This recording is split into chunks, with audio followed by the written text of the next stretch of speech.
passagem de hoje é Gênesis 35, 9 e 15. Vamos ler juntos. E apareceu Deus outra vez a Jacó, vindo de Padã-Arã, e abençoou-o. E disse-lhe, Deus: o teu nome é Jacó.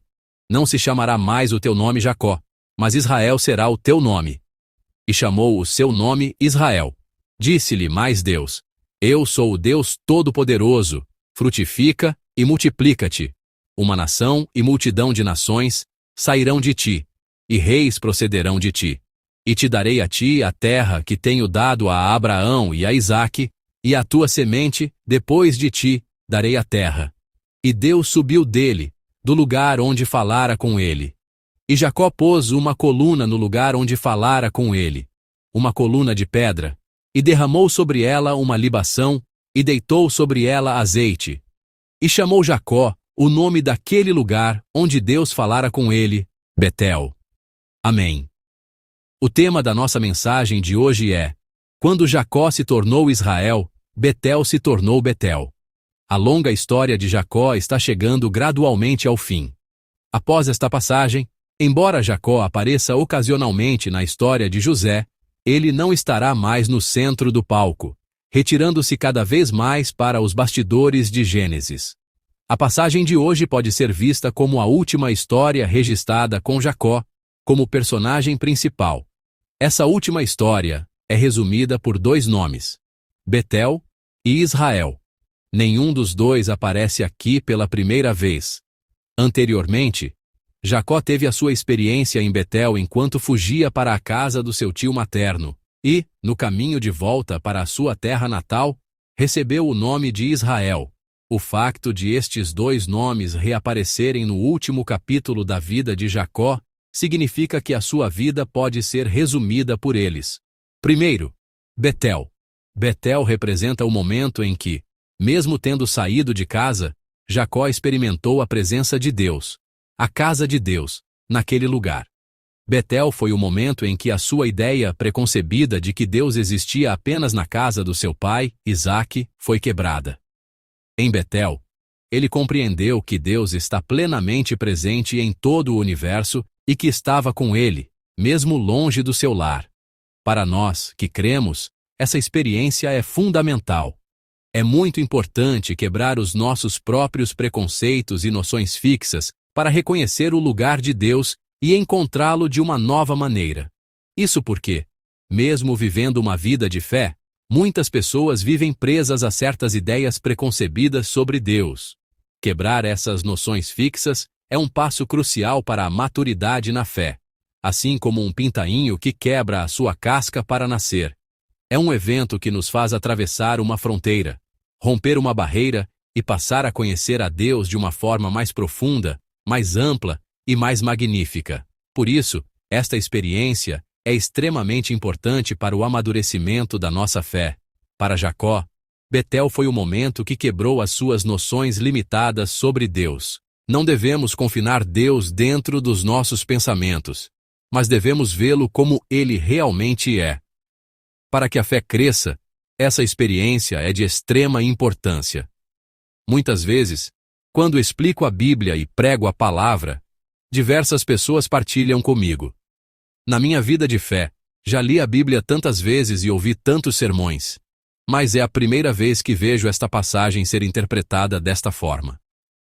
Encontro muitas pessoas que dizem isso. Na verdade, eu não interpreto a Bíblia de uma forma extraordinária. Procuro simplesmente interpretá-la como ela se apresenta. Então, por que a palavra que prego pode parecer por vezes única ou especial? Porque, surpreendentemente, muitas pessoas não leem a Bíblia como ela é. Leem-na através do filtro dos seus preconceitos e noções fixas, e por isso, muitas vezes interpretam mal o verdadeiro significado contido nas Escrituras, ou perdem-no por completo. Quando começamos a ler a Bíblia como ela é, uma graça ainda maior derrama-se sobre nós. Ir além dos preconceitos para ver a Deus como Ele é, e ler a Bíblia como a palavra de Deus, pode parecer fácil, mas não é tão simples. Por isso, para nós também é importante a experiência de Betel, a experiência de ver a Deus como Ele realmente é. O segundo nome é Israel. Enquanto Betel é o nome de um lugar onde Jacó teve uma experiência com Deus, Israel é o novo nome dado ao próprio Jacó. Como bem sabem, Israel significa aquele que lutou com Deus e com os homens, e prevaleceu. Na verdade, há algo mais importante do que o significado em si. O facto de que o seu relacionamento e a sua experiência com Deus se tornaram o seu próprio nome. O nome de Deus foi inserido no seu. A sua vida passou a ser definida por Deus. Como é que a identidade de uma pessoa é determinada? Pessoas que não conhecem a Deus muitas vezes definem a sua identidade pela sua origem, pelos seus pais ou pelo seu clã. Por exemplo, na cultura coreana, é comum alguém apresentar-se dizendo: "Sou o Kim de Gimhae", ligando o apelido a um lugar. Ou, "Sou o Park de Miryang". Estas apresentações contêm informações sobre o lugar e o clã. Na região do Antigo Oriente Próximo, cenário das histórias bíblicas, encontramos casos em que o nome do pai se torna a identidade do filho. Por exemplo, filho de Jonas, ou seja, Bar-Jonas, ou filho de Timeu, Bartimeu. O mesmo se aplica às filhas como Batseba, a esposa de Urias.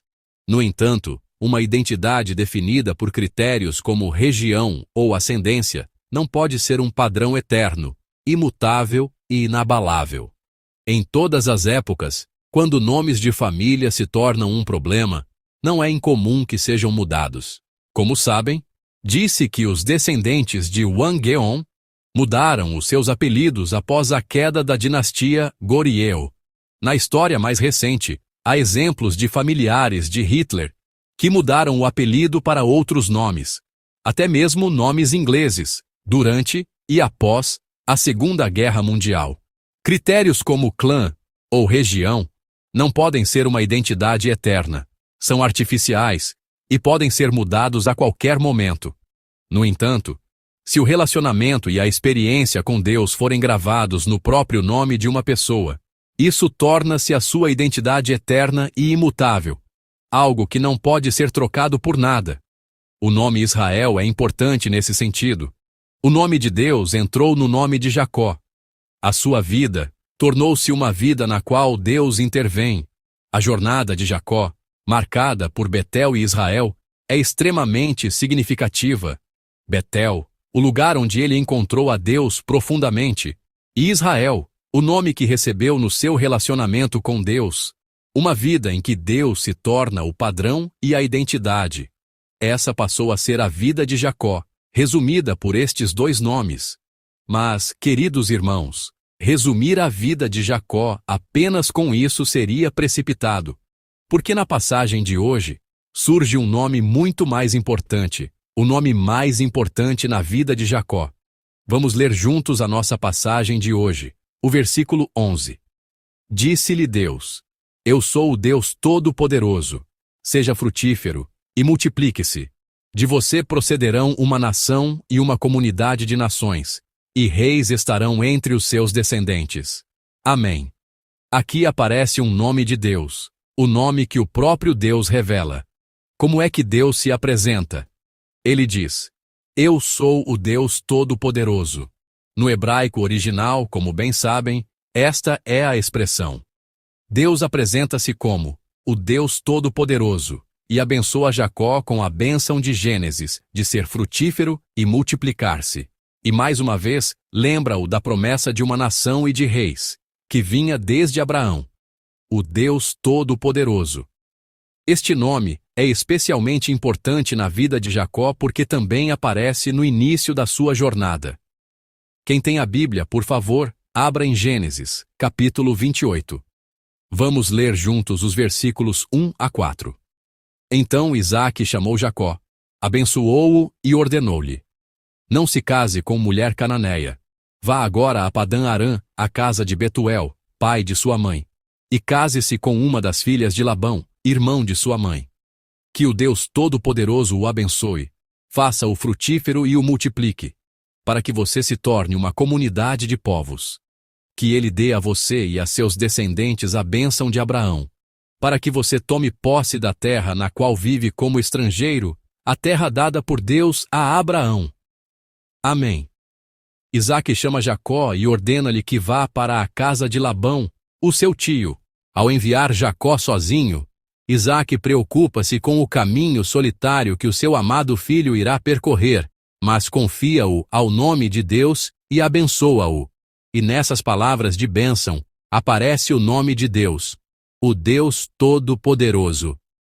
Não é exagero dizer que a vida de Jacó começou com a sua partida para a casa do seu tio. E nesse ponto de partida, surge a bênção de Isaque, ao confiar Jacó ao Deus Todo-Poderoso, abençoa-o, declarando que Deus lhe dará a bênção de ser frutífero, de se multiplicar em muitas nações e de possuir a terra. Essa mesma bênção reaparece na passagem de hoje.